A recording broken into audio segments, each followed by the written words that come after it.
Ganun din po sinasabi sa atin, hindi po madali ang sumunod at maging alagad ng ating Panginoong Jesus. Kaya pag tayo po'y tinatawagan na maging alagad ng Panginoon, kailangan muna natin magnilay-nilay, mag-isip-isip kung kaya ba natin ibigay ang hinihingi sa atin ng Diyos. Kung kaya ba natin maglingkod hanggang dulo, kaya ba natin lumaban hanggang dulo, o baka sa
Halimbawa, pag ikaw ay tumugon sa paglilingkod, minsan may mga conflict eh.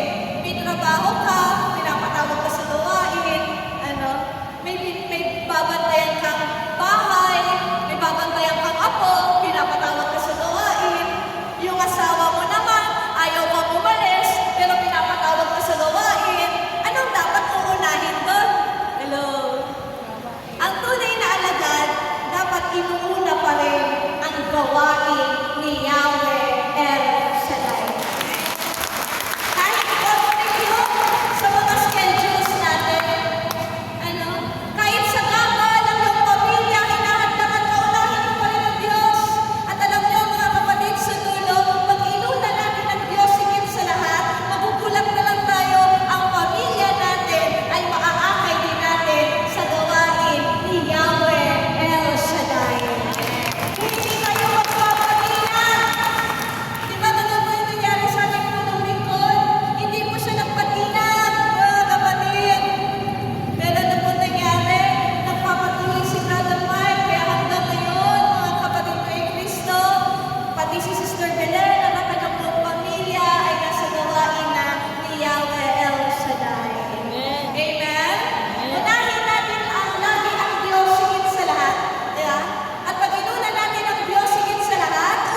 hindi po nila lubusang unawaan.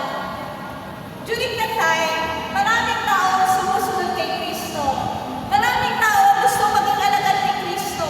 Kasi nakaranas sila ng himala, nakaranas sila ng pagpapala, nabusog sila ng ating Panginoong Jesus.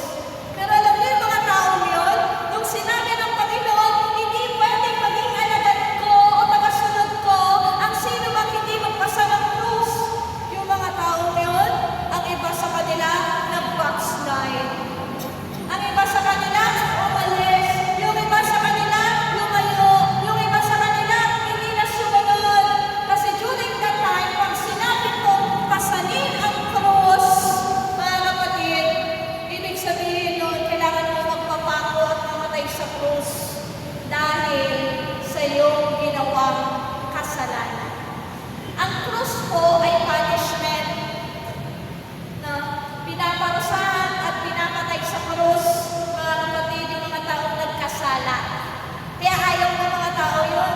Akala nila kasi, pag sila po'y sumusunod sa Panginoon, mga kapatid, makakalaya na sila sa mag-aalipin ng mga Romano.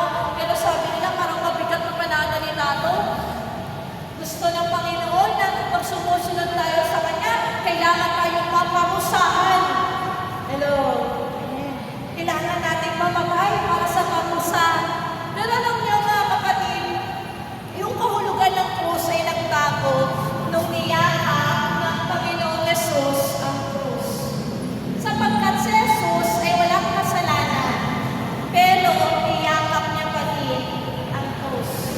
Sapagkat ang krus para kay Kristo ay hindi po isang parusa, kundi isang misyon. Hello? Sabi mo siya kapatid niya maliit, ang krus ay isang misyon na dapat gawin. Misyon ng pag-ibig yun eh. Kung bakit niyakap ng Panginoong Jesus ang krus, dahil ang misyon niya, iligtas ang sanlibutan. Dahil ang misyon niya, ipakita sa sanlibutan ang kanyang pag-ibig. So gusto din pong sabihin sa atin ni Jesus na bilang alagad ng ating Panginoong Jesus, meron din tayong misyon. Sabi mo siya kapatid, meron din tayong misyon. Meron din tayong tungkulin. Ang bawat alagad ni Kristo ay merong tungkulin at misyon na dapat gawin. Hindi po tayo alagad na tumatanggap lang ng pagpapala at biyaya lagi. Tayo po'y tinatawagan na maging alagad na may gagawin ding misyon. Kaya kung naaalala nyo, nung umakyat si Jesus sa langit, binilinan niya yung kanyang mga alagad na magmisyon. Bautismuhan niya sila. At ang mga nabautismuhan, meron ding misyon. Tayo mga nabautismuhan, meron din tayong misyon. So palatandaan na talagang tunay tayong alagad ng Panginoon, meron tayong tungkulin at misyon. Hello? Amen. At bilang tagasunod, niyayakap natin yung tungkulin at misyon na ipinapagawa sa atin ng Diyos. At sa pagyakap natin ng tungkulin at misyon, kailangan din po natin magsakripisyo. Sa pagyakap natin ng ating misyon, mga kapatid, may mga sakripisyo tayong dapat ibigay sa Diyos. Kasi si Jesus, nung niyakap niya yung krus, ano po yung sakripisyo na ibinigay niya? Para may sagawa yung misyon. Nakatulog mo po yun. Sabihin mo kasi yung kapatid, ano yung isinakripisyo ng Panginoon para sa'yo? Buhay niya. Nung niyakap ni Jesus ang krus, sinakripisyo niya ang kanyang buhay para magawa ang misyon. Tayo din mga kapatid, bilang alagad ni Kristo, bilang tagasunod ni Kristo, hinihingi din sa atin ng Panginoon na isakripisyo din natin ang ating buhay para sa paggawa ng ating misyon. Isakripisyo din natin ang ating oras, ang ating panahon, ang ating lakas, mga kapatid, kahit mga kapatid ang ating kayamanan. Ang ating kung ano na lang meron sa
may mararanasan po tayo mga paghihirap, bigatian, may mararanasan po tayong persecution.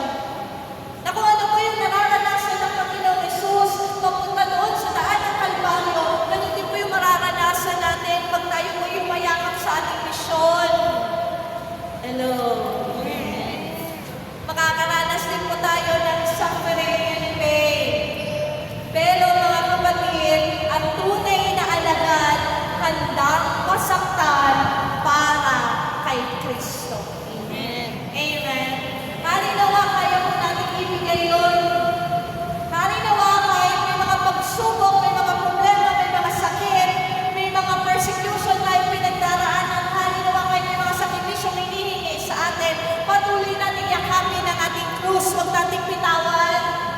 Huwag natin sabihin na hindi ko na kaya, hirap-hirap naman, ang dami ko pinapagawa. Wala pa akong tulog, wala pa akong kain. Ayoko na, backslide na lang ako.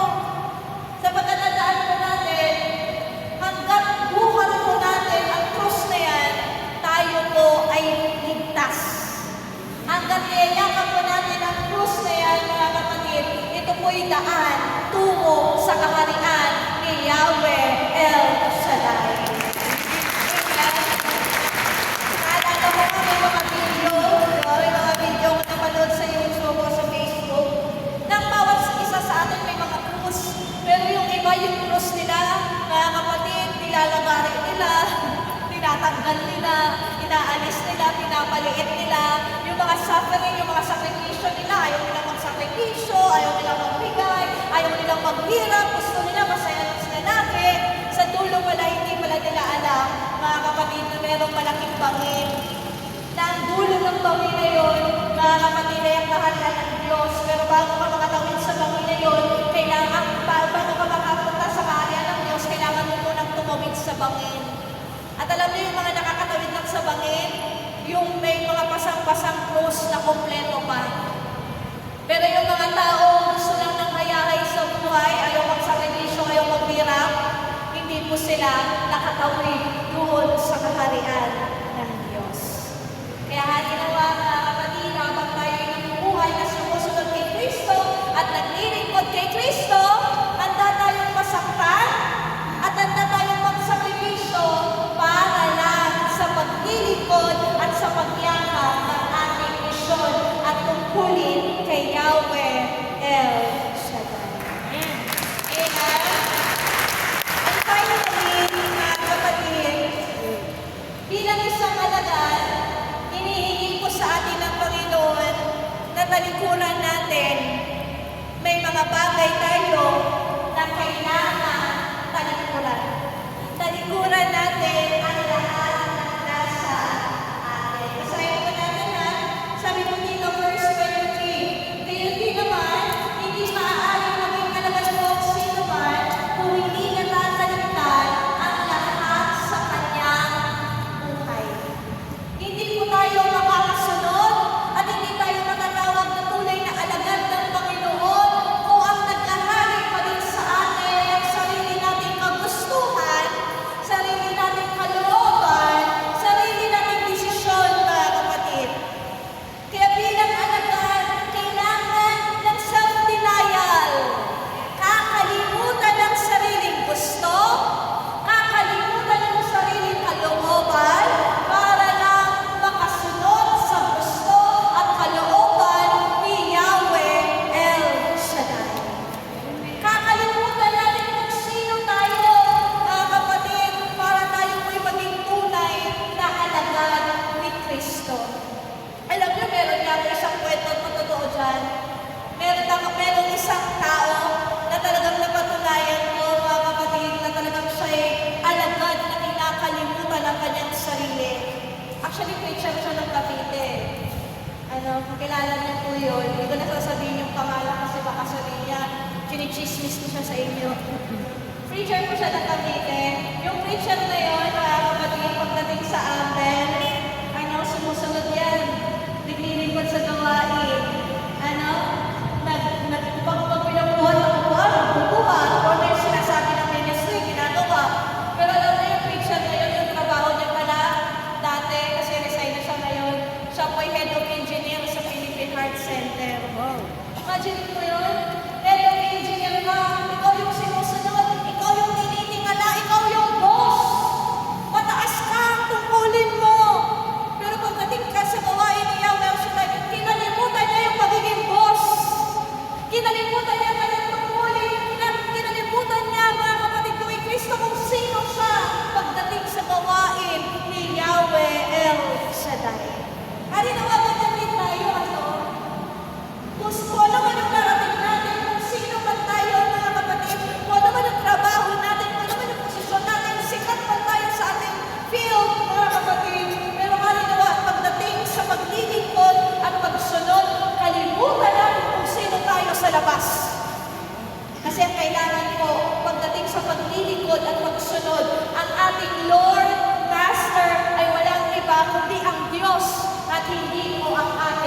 nakakalimutan ang ating sarili?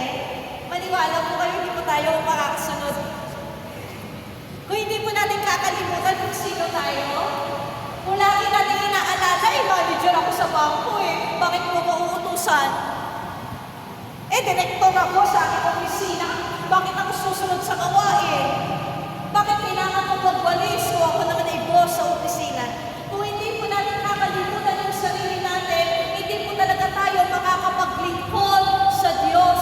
Kasi ang isang lingkod, kailangan po ng kababaang loob at hindi po kataasan ang kalooban. We must empty ourselves, mga kapatid. We must deny ourselves in order to be a servant of God. At isa pa na dapat natin kalimutan ang talikuran pag tayo po'y alagad ng Panginoon, kalimutan natin ang lahat sa ating sarili. Kasama po dun yung lumang buhay. Hello. Amen. Kasama po yung kasama. Sino kapatid? Kapatid. Kasama yung kasalanan. Na kung tayo po'y alagad ng Panginoon, mga kapatid, kung tayo po'y sumusunod sa Panginoon, kailangan na natin talikuran yung nakaraan. Kailangan na natin kalimutan, mga kapatid, at talikdan ang mga ginagawa po nating kasalanan. Kasi ang isang alagad, binibitawan ang lahat. Iniiwan ang lahat. Pati ang kasalanan. Kung alagad tayo ng Kristo, hindi na dapat tayo mataray. Hindi na dapat tayo nakikinig. Hindi na dapat tayo palamura. Kung alagad tayo ng Kristo, dapat mga kapatid, Kristo, hindi na tayo madamot. Kung ano yung lumang buhay natin, na sa lumang buhay ang nagahari sa atin ay kasamaan, ang nagahari sa atin ay kalaban, kung tayo po'y alagad ng Panginoon, ang nagahari na dapat sa atin, hindi na ang kalaban, hindi na ang masama, kundi ang nagahari na dapat sa atin ay ang ating Panginoong Jesus. Amen? Kaya ito ang hinihingi ko sa atin, kalimutan natin ang lahat sa atin. Palikuran natin, pati po ang ating pangarap, kung sino tayo, at higit sa lahat, palikuran natin ang ating kasalanan. Kaya po ba natin? Muli po, ang pagiging alagad at pagsunod sa Panginoon, hindi po madali. Kailangan buong puso tayong magdesisyon, mga kapatid, at kailangan, mga kapatid, Kristo, alam natin kung ano yung ibibigay dapat natin sa ating Panginoong Jesus. At tandaan po natin, mga kapatid, huwag po tayong matakot na maging alagad. Sa palatandaan natin, kung ibibigay man tayo sa Panginoon, halinawa, patuloy tayo magbigay. Kung may sasakripisyo man tayo sa Panginoon, halinawa, handa tayo magsakripisyo, handa tayo masaktan, handa tayo mahalin ng Diyos, ipuntahan ng Diyos, i-priority ng Diyos, higit sa lahat. Sapagkat sa huli, sa lahat ng ginagawa po natin, mga kapatid kay Kristo, ay merong gantimpala sa Diyos. Amen.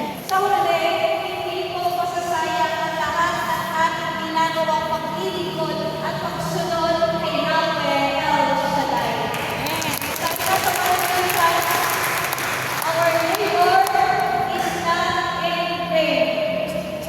Lahat ng ginagawa natin para sa pagsunod at sa paglilingkod ay hindi po masasayang ang lahat ng ating pagpapagod. Kaya naman, kaya natin ang hinihingi sa ating Diyos.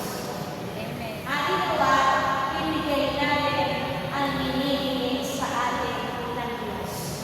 Tinatawag tayo na maging alagad ni Kristo at ngayon nalaman na natin kung ano yung dapat natin ibigay at dapat natin gawin. Halinawa, tutugon tayo ng buo sa ating puso. Mga kapatid, halinawa, tutugon tayo ng may magalakad. At halinawa, tutugon tayo hindi lang sa una, kundi halinawa, tutugon tayo hanggang wakas. Tumay na tayo.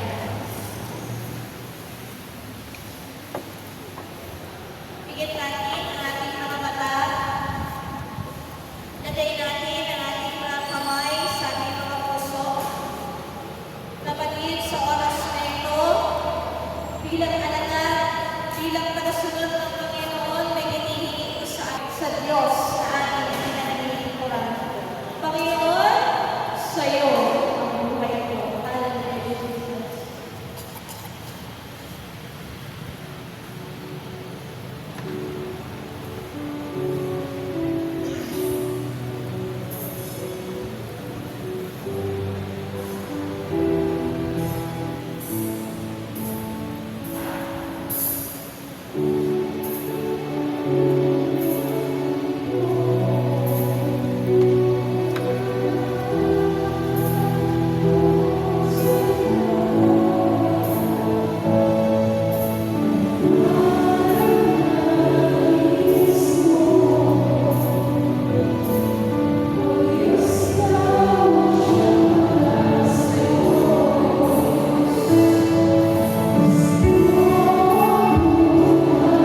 Ipangalas mo naman, Panginoon, yung mga kilos sa mga kasasahan. Close your eyes and feel the presence of our Lord Jesus Christ. Feel the love of our Lord Jesus Christ. Hallelujah, Jesus. Ipangalas mo sa amin ang iyong kapangyarihan. Ipangalas mo sa amin ang iyong kapangyarihan.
magdali